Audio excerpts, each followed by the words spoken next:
Halo semuanya, jadi siang ini kita lagi di mana? PT Patisa Cakra Mandiri.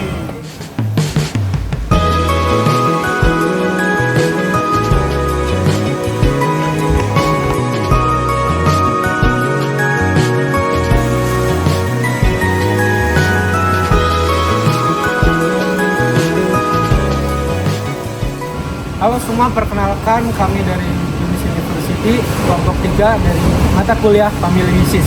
Kali ini kami di PT Patisa Cakra Mandiri.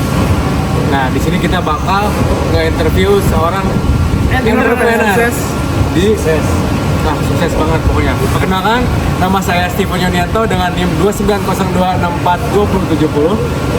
Nama saya Keiza Ditya Ferdian dengan NIM 2902685321. Saya Muhammad Iksan Akbar Muhammad dengan NIM 2902681992. Saya Rebel Nasyu dengan NIM 2902690454. Oke semuanya, jangan kemana-mana, stay tune terus dengan video kita. Saksikan ya. Saksikan nih. Cekidot.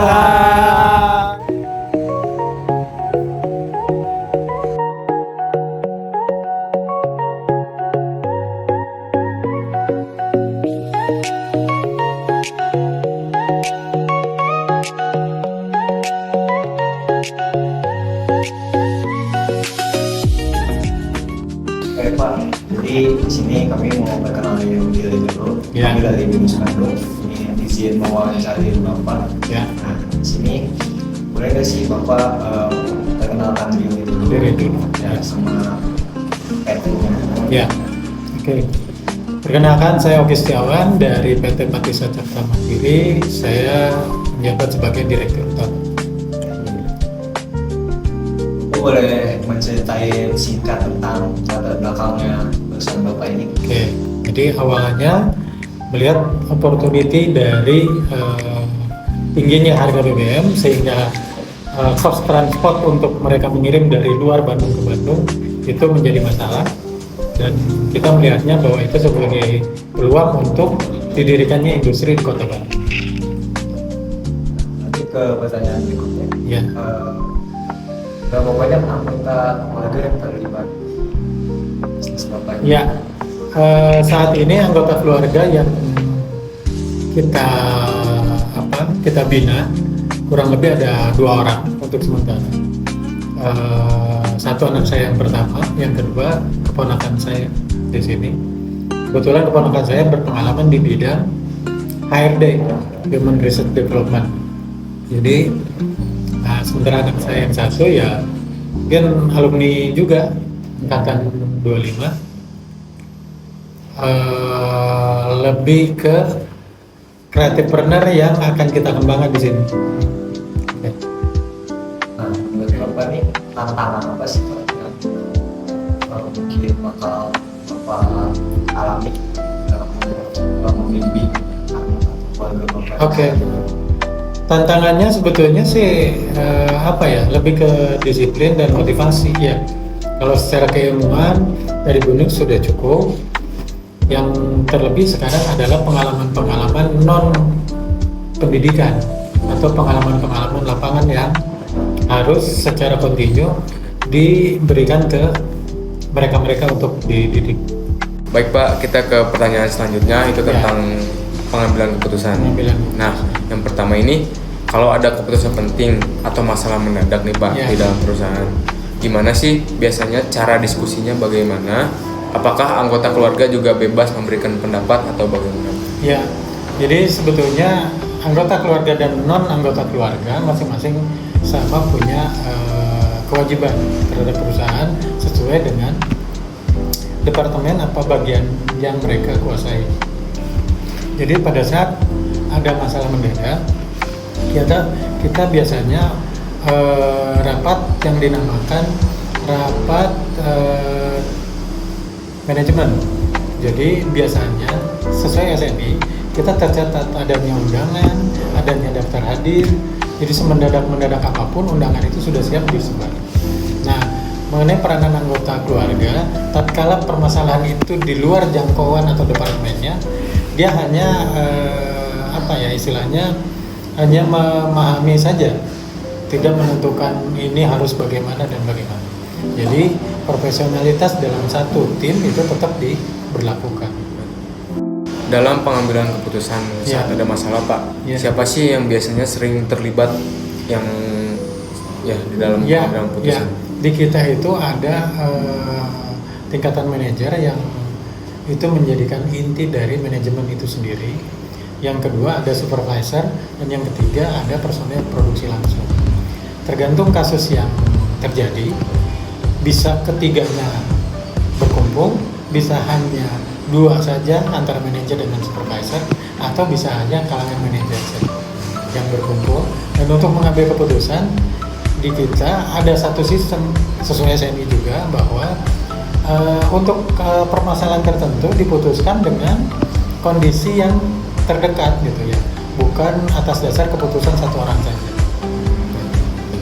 Semisal nih Pak, dalam perusahaan Bapak ada terjadi masalah dan itu juga berbarengan dengan terjadi masalahnya, misalnya masalah dari keluarga Bapak sendiri di bagian perusahaan. Nah, gimana sih cara Bapak misahin masalah keluarga dan masalah perusahaan di bisnis ini? Ya, sebetulnya tadi tatkala kita profesional masuk ke bisnis ini ya semua profesional. Tatkala kita ada clash untuk masalah hal yang lain, di rapat manajemen itu semuanya profesional gitu. Jadi tidak ada pembahasan mengenai apa yang terjadi antara saya dan ponakan atau saya dan anak saya itu. Apakah ada pihak dari non keluarga yang terlibat dalam manajemen atau bagian dari perusahaan Bapak? Ada, dan itu harus dilakukan sebagai penyeimbang dan pada saat bersamaan mereka yang berpikir lebih logis untuk menyelesaikan satu kasus.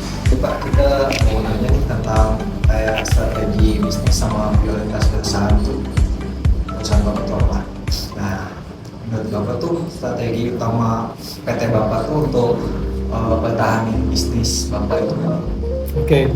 Jadi strategi itu sebetulnya diawali dari visi misi.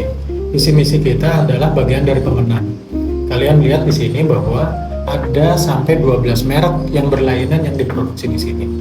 12 merek ini mereka ke pasarnya masing-masing. Tentu pada saat mereka terjun ke pasar ada yang menang, ada yang kalah. Tapi minimal dari 12 merek itu separuhnya pasti menang di pasar. Dan saya, Pak Tisa di sini menaungi mereka semua. Siapapun yang menang, kita menjadi bagian dari pemenang. Ini strateginya seperti itu. Selanjutnya Pak, Bapak tuh lebih penting pertahanin bisnis tuh ke anggota keluarga atau kayak memakai tenaga profesional gitu? Ya, selama keluarga mampu dan profesional, kita prioritaskan keluarga. Pada saat jadi begini, pada saat perusahaan itu membutuhkan beberapa posisi ada dari non keluarga, ya kita mau nggak mau kita harus ngambil.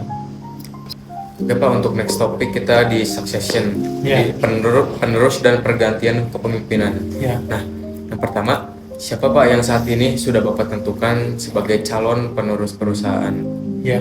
Oke. Yang saya tentukan pertama keluarga, satu ponakan dan satu lagi anak pertama saya itu dididik untuk kemudian satu waktu akan bisa menangani bisnis ini. Tapi kalau passionnya di tempat lain, saya cenderung ke keponakan saya yang menjalankan itu. Selanjutnya, kriteria apa yang harus dimiliki untuk calon penerus Bapak yang dianggap siap untuk memimpin perusahaan? Kriterianya satu, memahami bisnisnya. Kedua, tingkat kedisiplinan dan inovasinya tinggi.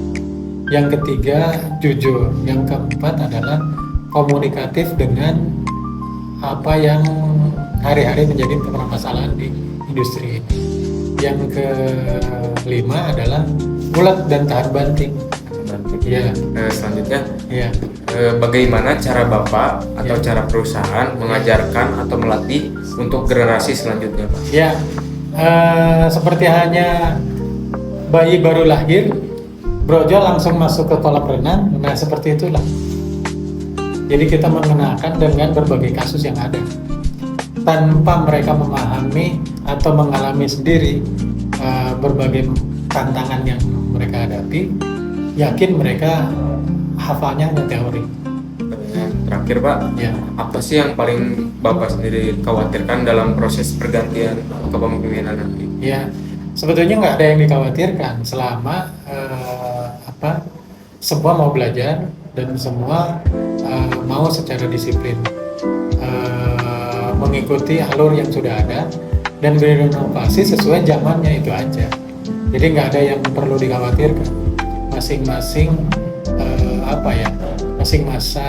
masing-masing masa ada pemimpinnya dan masing pemimpin ada masanya gitu.